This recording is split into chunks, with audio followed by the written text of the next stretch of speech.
In the past, I have got some really useful tips and, more importantly, resources from people that have done videos about their travels, and I found it really useful. So I thought I would share mine from my recent trip driving from the Silver Coast of Portugal to the UK.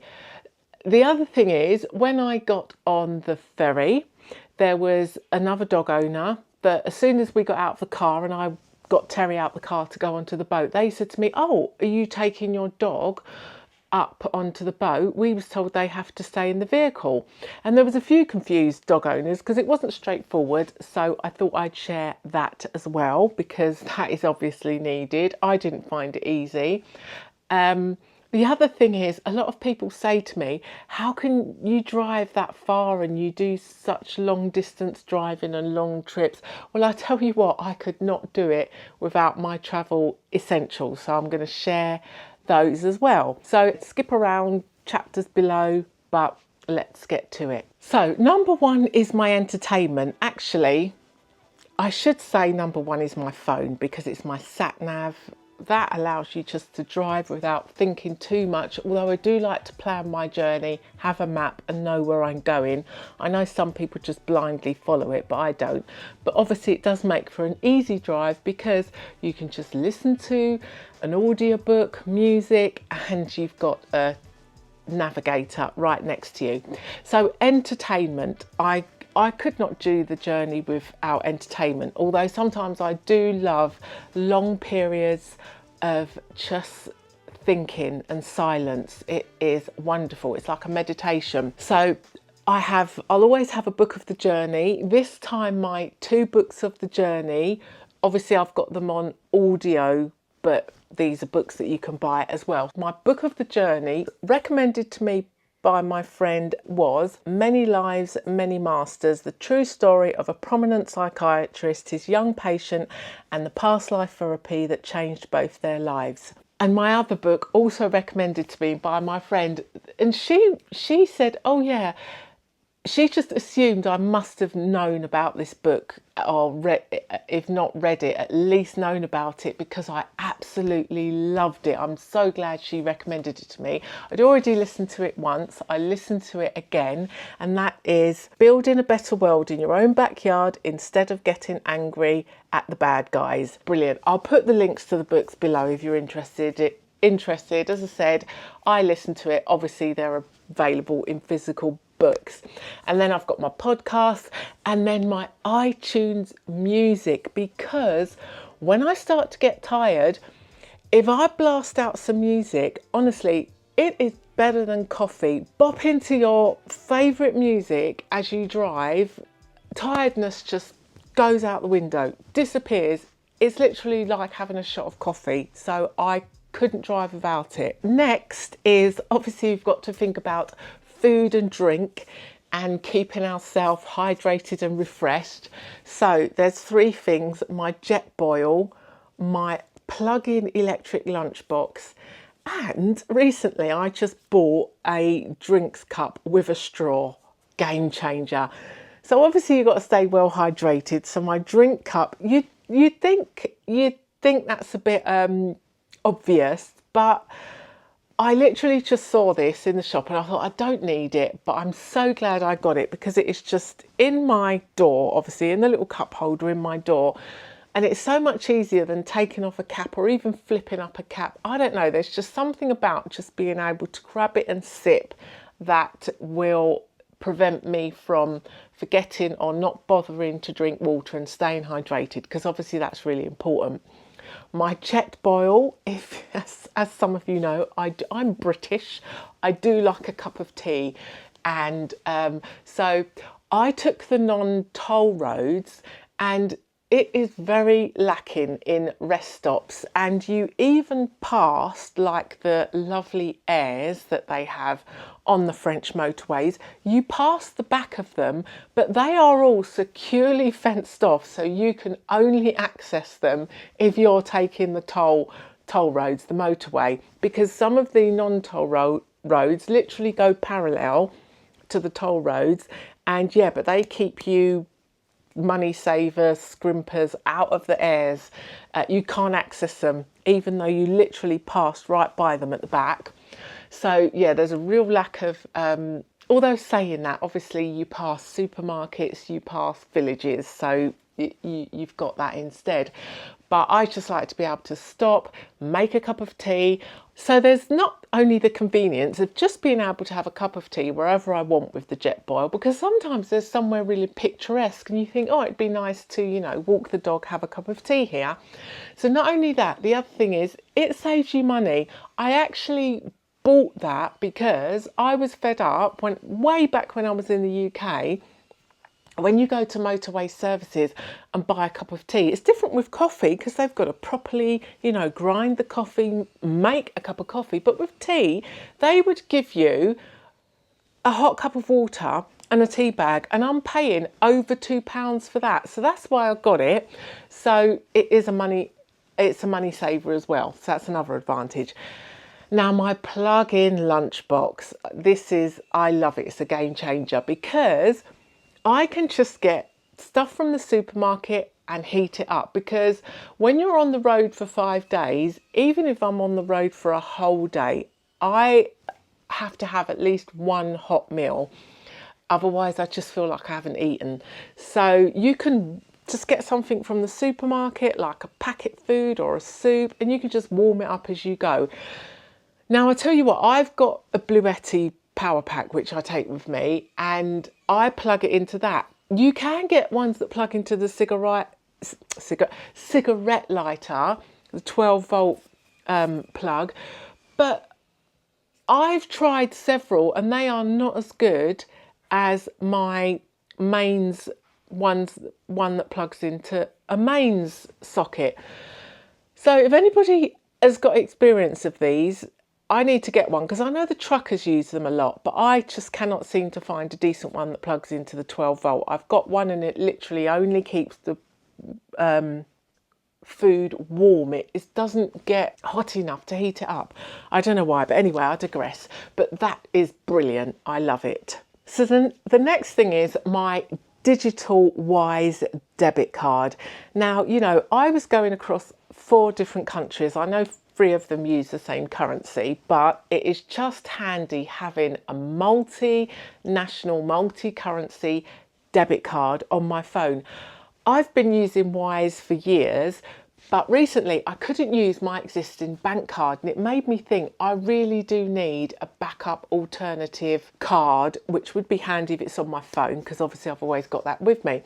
So I thought I'd apply for the free Wise digital debit card. So it's a debit card with a number and everything, and the CV code thing, so you can use it for shopping online, but I put it in my wallet on my phone, which means I've always got a spare debit card, which also is multi-currency. I don't know why I didn't do it sooner. It is brilliant, because obviously I could use it in euros in any country. I can use it when I come to the UK for Great British pounds.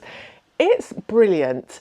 The card's free, the digital one. You can also get a physical one for a small fee. They do charge a conversion fee, a small conversion fee, obviously if you've got different currencies, but you can hold different currencies with Wise anyway. I'm sure you know how that works, but really handy, free digital debit card. I feel like I want to add my car in the list because, well, obviously you have to have a car on a road trip, but my Pacific car, my Skoda Yeti, I love it to bits. It is the most brilliant car. It is my trusted steed. I have, you know, driven it backwards and forwards from UK to Portugal several times. It has taken me all over Portugal.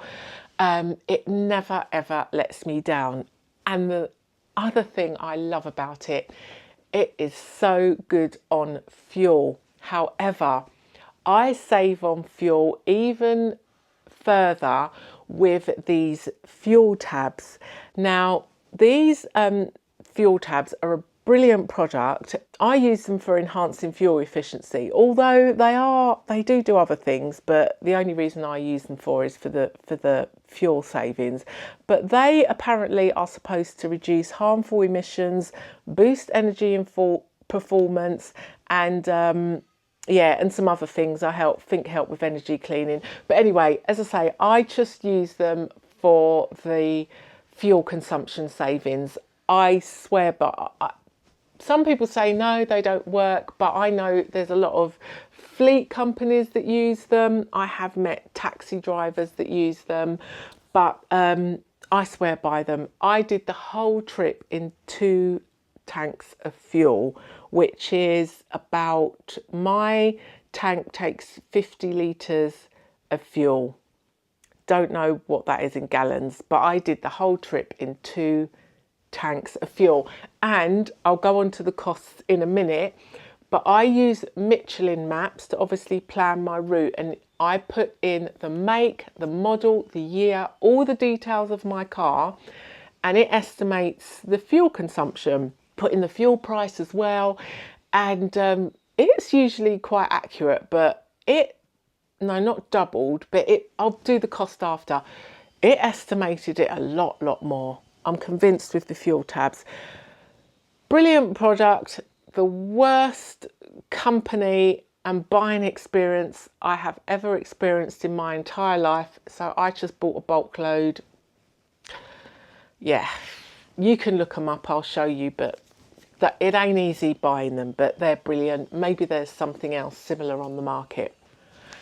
And talking of fuel costs, anyway, that was my list of essentials. I mean, I could have done without the Wise card. It's not an essential, but generally, those are my essential things. Those are things which make my journey so much easier. It makes it a joy. Another thing I did just mention quickly that I forgot, talking about the Wise card, always take some cash with you. I took the non-toll route, which I'll go on to, but just make sure you always have some cash, because some of the tolls, if you have problems, or I think, I can't remember when I did take the toll route, but I think sometimes you may have problems with them not taking cards. So anyway, just have some cash as well, obviously. Talking of fuel, one thing you are going to need to do, I mean, this is a journey from Portugal to the UK, so going through Spain and France. But one thing you are going to need to do is fill up with fuel in Spain before you go over the border to France, because the fuel is a lot more expensive. So Google Maps here in the UK does not show fuel prices, but in Europe it does. So I checked the fuel prices really close to the border, so that I could, at the very last minute before crossing over to France, fill up. So I had one saved, and then by accident, I think it was because Terry was whinging and moaning, and I thought, oh, I've got another 20 minutes. Let me just turn off here. I was near sort of like an industrial estate. Let me just turn off here and take him out of the car and let him have a little sniff and a wander. Well, when we turned in, there was the cheapest fuel I've ever seen. It was 125 for, I have diesel. Anyway, I'll put something up, but I'll put the map pin in the description below. So I filled up there instead of the one that I was heading to. So do that. Get your fuel in Spain. I made that mistake once a long time ago, and I will never make that mistake again. So keeping in the subject of the car, France has these air quality control areas, which I knew about from when I drove through before. So I don't know if they might have extended them since my last trip, or it's because I took a different route. But I always thought it was just for really big cities like Bordeaux and Paris. And before, when I've driven, I have skirted the edge of them and not needed to go through them. But this time I literally just put in Google Maps to the route to go to the vets. And then it said you've got to go through this air quality zones. I mean, that's something that's best to do before you set off on your trip. But I literally had to there and then, in a supermarket car park, apply for this air quality sticker. So my tip is, and my recommendation is, to just get it anyway. It was under €5. It was really easy to do in the end. Easy to do for a foreign vehicle, unlike TfL here in the UK. Nightmare. But yeah, it's under €5. Once you do it, and the sticker, so you get a sticker that you put in your windscreen. Obviously I did it on the road, but you get a receipt and a kind of certificate emailed to you, so you've got it, and apparently that is accepted if you get stopped. So the thing with this air quality control, it isn't like here in London and the southeast where you have to pay a congestion charge for going into it. You just have to have this sticker to say that you have you haven't got a dirty, polluting vehicle, which means you can drive in that zone. So as I said, I took the long toll route. Anyway, in fact, let's do some costs and some comparisons. Let me get onto the laptop and show you the actual costs. Oh, I come over here to do the cost bit, but I forgot that I didn't mention the ferry. So I travelled with DFDS ferries, and when you're travelling with a dog with them and you've got a vehicle, you've got two choices. You can either leave your dog in the vehicle, it's a 4-hour crossing, or you can bring them up on the boat. But if you do, you have to book a cabin, which costs me €40. And as I said, somebody, as soon as we got out of the car, said, oh, we didn't know you could bring your dogs. We was just told you have to leave them in the vehicle. It is a little bit confusing. I was originally booking through like a, price compare, ferry price compare website, but then I just had to go straight onto DFDS because it was not clear about what to do with the dog. So maybe that's what these other people did. If you're a foot passenger, you have no choice but to take your dog onto the boat and then put it into the kennels. It's really weird. As a foot passenger, you're not allowed to book a cabin. You can only use the kennels. And as somebody going on with a vehicle, you're not allowed to book the kennels. You can only book a cabin or leave them in the vehicle. I hope that made sense. It's a little bit, as I say, everybody was confused, or not everybody, but lots of people were confused. So that's travelling with a dog on the ferry. The other thing is the worming treatment that dogs have to have when entering the UK for tapeworm. Now, obviously I knew about this, and there's a window where it's got to be between no more than 5 days and then no less than 24 hours before you travel. So you've got this window.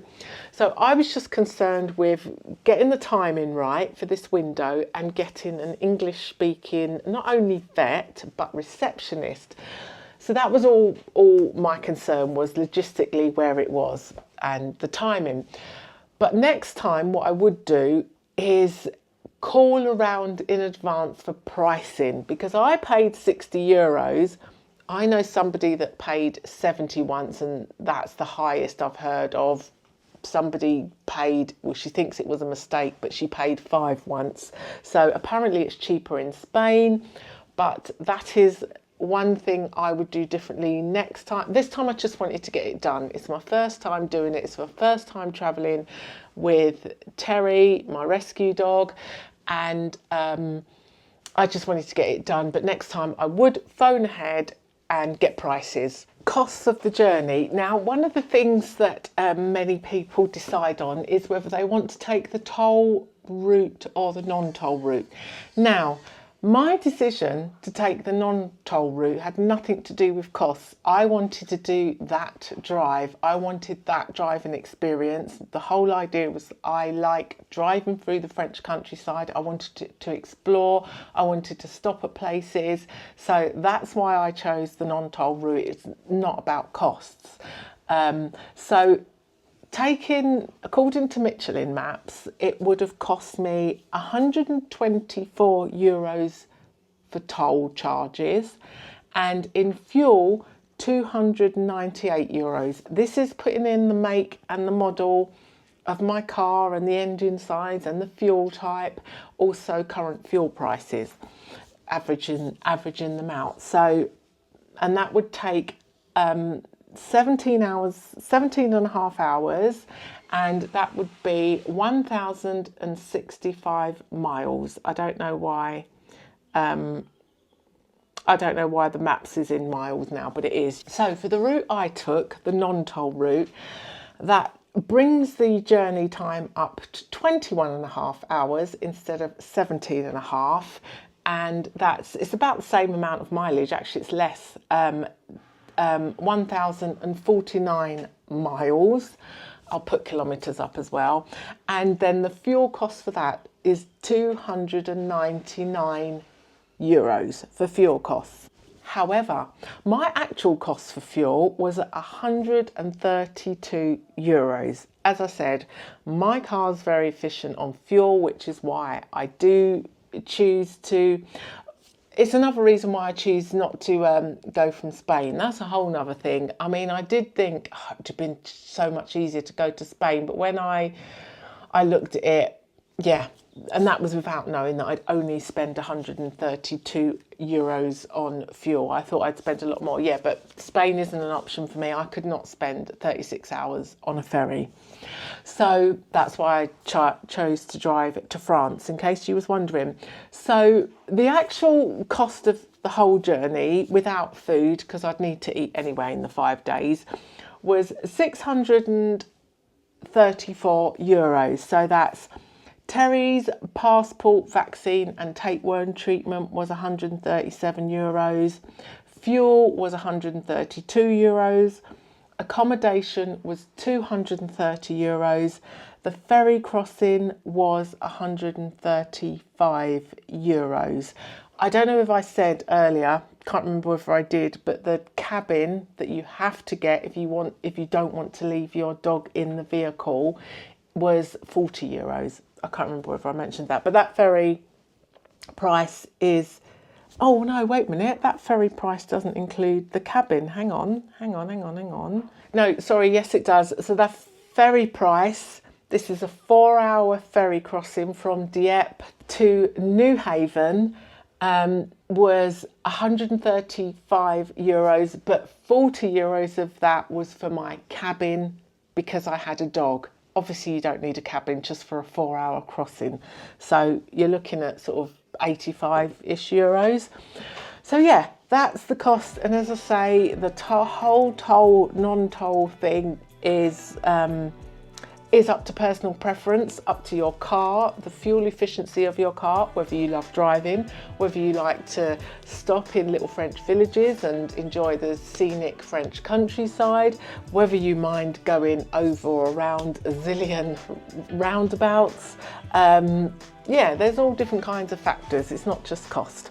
So that was the cost of the journey. Any suggestions you've got, I would love to hear them for travelling, especially for travelling with a dog. Hope you found that useful, and I'll put any links in below, and if I forget anything or you need any information on anything, just ask in the comments, and yeah, see you on the next one.